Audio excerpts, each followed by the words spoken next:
Usa ka lalaki sa Davao City ang gitigbas patay sa kainom. Human giinsulto matud pa niini ang relihiyon sa sospek. Sospek gilayong nadakpan.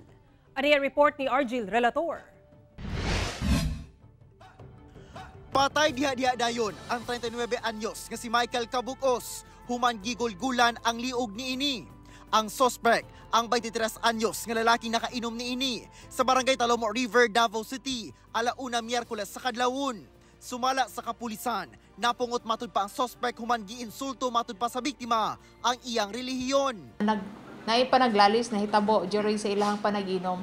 Kaning biktima nato is murag na insulto kining suspect regarding sa relihiyon, sir ba.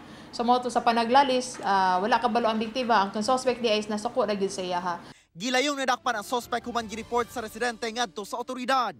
Gisulayan sa GMA Regional TV 1 Mindanao nga makuha ang kabahin sa suspect kinsa balhog na sa Kalinan Police Station apan midumili kini nga muhatag og pahayag. Sumala sa kabanay sa biktima, dili matud pa magkaila ang biktima og suspect og nagkasabay lang og inom. Ako jud siyang pasakahag kaso nga para magkat-on ba nga basig maupoy kumbaga pa mao gyud dapat buhaton sa mga taong nakasala pud ba kay kanang ana nga mga butang nga patay lang katungod lang ana nga mga rason di pud siguro kaayo valid para mapatay kag tao. Buot sa kabanay, ngay pailawom sa autopsy ang patay lawas sa biktima aron mahatagan og katin-awan ang kamatayon niini. Kasong murder ang ipasang-at nga kaso batok sa suspect. Kauban si Metro Awing sa kamera. Ako si Argil Relator para sa 1 Mindanao.